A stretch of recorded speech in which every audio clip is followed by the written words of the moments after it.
প্রথমেই বলে রাখি আজকের ভিডিওতে কিন্তু আমি বেশ কিছু কথা তোমাদের সাথে শেয়ার করতে চলেছি। তো ভিডিওটা সবাই প্লিজ শেষ পর্যন্ত দেখতে থাকো। তো দিনটা ছিল 21 ফেব্রুয়ারি, সেদিন ছিল আমার একটা রিসেপশন ব্রাইড। আর সেদিনের আমার লোকেশন ছিল মোহনপুর। আর কাজটা মর্নিংয়ের হলেও তার সাজতে বসতে অনেকটাই দুপুর হয়ে গেছিলো। তো দেখতেই পাচ্ছ আমি কিন্তু ঠিক টাইমেই পৌঁছে গেছি। অলরেডি একটা টাইম বলেছিলাম, সেই টাইমে তারা পৌঁছাতে পারেনি বলে আরও একটু লেট করে এসেছি, যদিও তাও দেখো আমি এসে গেছি, তারপরে নতুন বউ আসছে। তো তোমরা টাইমটা দেখতেই পাচ্ছ, আমি কিন্তু এখনও আমার মেকআপ শুরু করতে পারিনি। আর এদিকে এখনও নতুন বউকে কেউ ঘরেই ঢুকতে দিচ্ছে না, গেট আটকে দাঁড়িয়ে আছে। আর এদিকে আমি বলে যাচ্ছি আমি সাজাবোই কখন। আর যেহেতু অনুষ্ঠানটা দুপুরেই ছিল আর সমস্ত গেস্টরা আসতে শুরু করে দিয়েছিল, তারপর ঘরে ঢোকার পরেও তো অনেক রকম রিচুয়ালস থাকে, সেগুলোও করা হচ্ছিল। তো আমার তো টেনশন হচ্ছিলো খুব যে আমি কখন আর রেডি করাবো।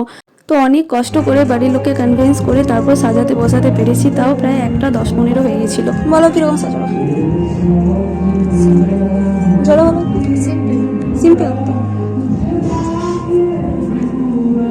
কিন্তু আজকের ব্রাইড ছিল আমার খুবই মিষ্টি, খুব শান্ত একটা মেয়ে। ও একটা সিম্পল একটা লুক চেয়েছিল, যেহেতু দিনের বেলা, তাই সেরকমই আমি করে দেওয়ার চেষ্টা করছিলাম। হাতে টাইম খুবই কম ছিল, তোমরা বুঝতেই পারছো, অনেকটা তাড়াহুড়োর মধ্যে করতে হয়েছে। তো যে কথাটা বলতে চাইছি সেটা এটাই যে অনেকে হয়তো বোঝে না যে মেকআপ করতে কতটা সময় লাগে। অনেকে ভাবে যে সামান্যই সাজাবে, কতক্ষণ আর সময় লাগবে, হয়তো 30 মিনিট সময় লাগবে, এই তো সাজাবে।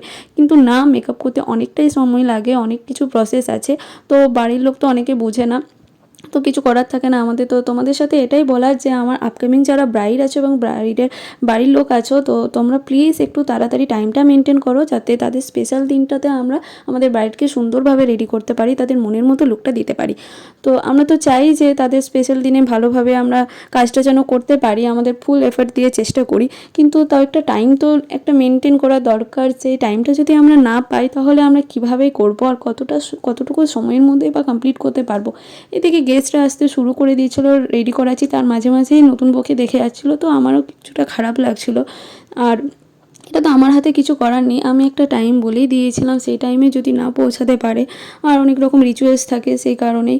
তো এইসব করতে করতে অনেকটাই লেট হয়ে গিয়েছিলো। তো আমি চেষ্টা করেছি যে তাড়াহুড়োর মধ্যেই করার, তাও একটু ভালো লুক দেওয়ার চেষ্টা করেছি, যাতে বাড়ির লোকের এবং ব্রাইডের সবারই পছন্দ হয়। তো আমার একটাই রিকোয়েস্ট, তোমরা যদি তোমাদের রিচুয়ালসগুলো একটু টাইমলি মেনটেন করে নাও আর টাইমলি বসতে পারো, তো আমাদেরও অনেকটা সুবিধা হয়, আমরা অনেকটা টেনশন ফ্রি হয়ে সাজাতে পারি, অনেকটা টাইম নিয়ে ভেবে লুকসগুলো দিতে পারি, যাতে তোমাদেরও সুন্দর লাগে, বাড়ির লোকও সবাই যেন ভালো লাগে।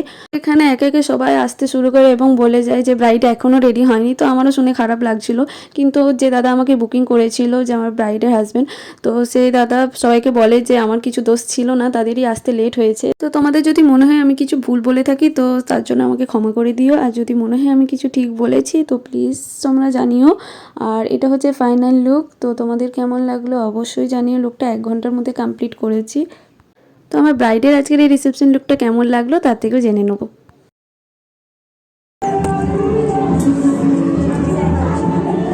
কেমন লাগলো? পছন্দ হয়েছে তো?